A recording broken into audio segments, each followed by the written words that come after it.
Welcome everybody to the Short Sports Show. I'm your host Daniel Short. Today is Saturday, February 28th, last day of February. Just like that, it is 2 months already done of 2015, and we're getting closer. We are getting closer to NFL season. I know. It seems like it's a long ways away, which it kind of is, but at least we could say I've already gone, really 3 weeks, I guess you could say, without football. I mean, we had the NFL, the Super Bowl, obviously, the first week of February. So that kind of, But anyways, let's just look at the positives and make it seem like we've already been 2 months without football, or, a month or whatever without football, because we need to look at the positives there, because it seems like forever. I mean, right now, the NFL Combine is over, which I hope you guys enjoyed that. I wanted to watch it, see some of the TCU players. We had a couple, had a handful, but also see the other players, exciting guys like Marcus Mariota and Jameis Winston, how they did at the Combine. So, I really want to make sure, said, what, let everybody watch it. I'm going to watch it. I'm sure other people are. So no reason to do a show then during that time. So that's why we skipped last week. But, we're getting closer. We're getting closer to football season. And with that, and especially this time, lots of NFL cuts. The teams are getting ready to see what the salary cap is going to look like, when deals are going to be needed, franchise tags, who's going to be there. We really haven't had that much noise just yet, but with 2 days left, be ready to hear a lot of guys starting to get franchise tagged. New deals getting in place, people becoming free agent. We're getting closer. We're getting closer. And that's the best part about it. So, first, we actually have some college football news to talk about. Pretty solid news, exciting news. Lots of teams scheduling, coaches getting raises, and all the other good stuff. So, let's step right on into it. And we got some other crazy stuff to talk about. But first, college football news, and that is UCLA head coach Jim Mora has hired longtime Penn State assistant and West Virginia defensive line coach Tom Bradley as its new defensive coordinator. The school made Bradley's hiring official on Tuesday. He replaces Jeff Ulbrich, who had spent 3 seasons with the Bruins and was promoted to defensive coordinator last season before joining Dan Quinn's staff with the Atlanta Falcons earlier this month. So, West Virginia had a shaky defense a couple seasons ago. This season, stepped it up. They stepped their game up. They were finally just had a solid defense overall, and so this should be a solid hire for UCLA and for Jim Mora to hopefully do something with all the recruits that they've been getting and turn these guys into star players and bring back UCLA football. Because they're going to need help defensively, because offensively there's going to be a lot of questions. Now Britton Huntley's gone, a couple other key weapons on the offensive line.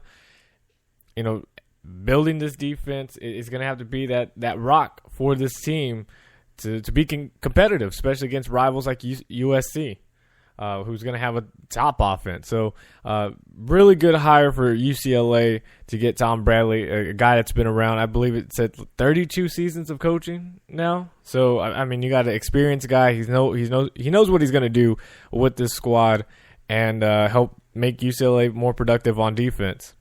Speaking of defense, this was really weird, because they made it official. TCU promoted safeties coach Chad Gaslow and linebackers coach DeMonte Cross as co-defensive coordinators.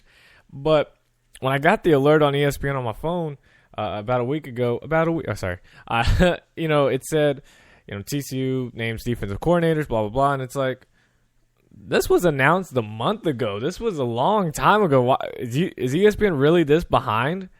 How are they now just getting this? But no, they just made it official this week, naming both of those guys as defensive coordinators. Now I'm excited that we stayed inside with the coaching staff to as promotions and stuff. I am happy with that. One thing that worries me is Chad Gaslow. If you guys don't know him or don't remember him, he was with TCU, I believe, his entire time coaching, and except for the 2011 season where he got hired as Texas Tech's defensive coordinator. if you go back and look at the stats for Texas Tech that season, the defensively, they were the worst. I mean, the worst in college football. The defense was trash. Now, of course, at that time, Texas Tech didn't have, Cliff Kingsbury. They were, that troubled time with Tommy Tuberville. Troubled time with that's a good title right there. Troubled time with Tommy Tuberville. Okay, anyways. So there's a lot of questions around that program anyways at that time. But still, it's just like, your first season, as a defensive coordinator making the calls, you were the worst. I mean, there were, Sun Belt teams were better than you at defense. That's not good. So, thankfully, we have much better athletes, much smarter athletes in Texas Tech. And obviously, Gary Peterson being a defensive mind, he's still going to make those calls out there for the back seven that he does. These guys will call the front line. But still, it was just really kind of disappointing. And worries me as a TCU fan that we've got someone who's going to be around the deep. I mean, he was a safeties coach anyway, so our DBs have done pretty well. A couple of them already in the NFL with Jason Verrett being a first round draft pick. I don't know. I am worried. Dick Bumpus was the defensive coordinator for a long time. He's been there with Gary Patterson since forever, and it hurt that he had to leave. He couldn't just stick one more year. This could be the national championship year, and he couldn't just stay one more year. But anyways, I am kind of worried. DeMonte Cross, I feel comfortable with him. He's a great linebackers coach. He's helped Paul Dawson transform from a wide receiver in junior college to become an All-American and a potential first-round draft pick in the NFL. So I'm very comfortable with DeMonte Cross being defensive coordinator. Chad Gaslow scares me. Truly does. So we'll see, because this year we need defense. We're going to need help. Also, another TCU news, TCU quarterback Trevon Boykin is expected to have a procedure to repair a fractured bone in his non-throwing wrist, Coach Gary Patterson told reporters. Boykin does plan to participate in spring drills before undergoing the procedure in the final week of spring drills. He played through the injury much of last season wearing a soft cast, which is true. It was really, last season it was really late. He didn't suffer like midway. It was late through the year. But another thing, question mark right there. I know he was trying to get with the spring, trying to get with the new guys and see how they were going to, work with each other, throwing some routes and stuff like that. I'm really surprised this was not done earlier or right after the bowl game, or a couple of weeks after that. I would have liked that to happen because, he's going to miss, I believe it's like 3 practices. He's going to miss spring practices. That's nothing. That's really nothing because he's already got the chemistry with these guys. We're not going to have a lot of new guys on offense. But the fact that you waited a little bit longer, that's, you're barely going to be ready by summer. He'll be way ready by fall, but by summertime, when you really start putting in the work, that's what kind of, that scares me. Just, it's a question mark. Why wouldn't you have got the surgery much earlier when not a whole lot is happening, and we have a ton of young quarterbacks right now, so they could have took more reps during that time. They're going to get reps now. I don't know. There's a question mark with that. Why so late? But either way, he's still going to be ready by that time. Mississippi State head coach Dan Mullen has cashed in on one of the best seasons in school history with a contract extension. Check this out. That will pay him an average of $4.275 million per year. Just like that. He guided the Bulldogs to the first 10-win regular season in school history last season. And, of course, remember having that number 1 ranking for quite a while. He becomes the 9th different SEC head coach to hit the $4 million mark. Pow, just like that. 10 wins at a Mississippi State school that just really hasn't been that well. It had some solid below par seasons, but now finally getting that 10 win.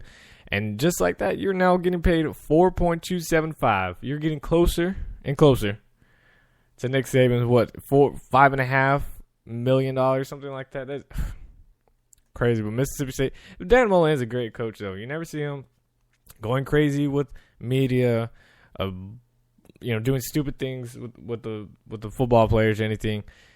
Really just a quiet guy that's been working. I really wish TCU had played Mississippi State in the bowl game. Of course, I'm happy with TCU beating Ole Miss like they did. But I really want to see Dak Prescott going against TCU's defense, and obviously playing a team that was number one at one point during the season would have been even better.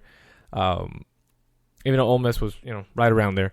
But going against Dan Mullen, that would have been an interesting matchup. And another news with Mississippi State, they will play Kansas State. They had a home-and-home series they agreed to for 2018 and 2019. And then Kansas State also agreed to a home-and-home with Vanderbilt in 2017 and 2020. Kansas State right there, that's all Bill Snyder and his smartness right there. This is something that is going to help if Kansas State somehow, goes back to being the top, which, they're almost there. They just need a quarterback and probably a running back as well. They are doing the right things.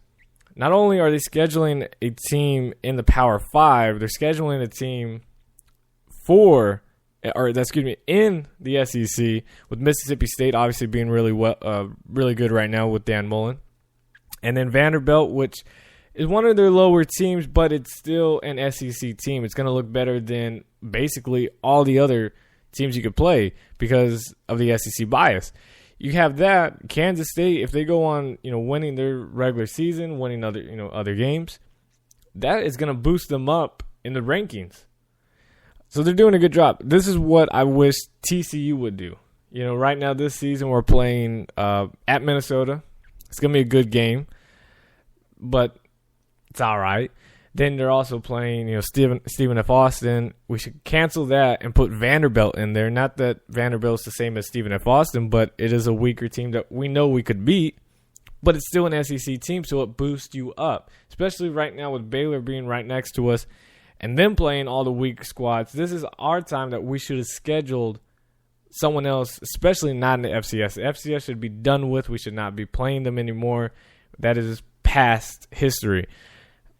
Still scheduling them. And then, SMU, we have to keep them as a rival, so we play them. But I wouldn't mind canceling them. We've been winning the past, 4 or 5 years.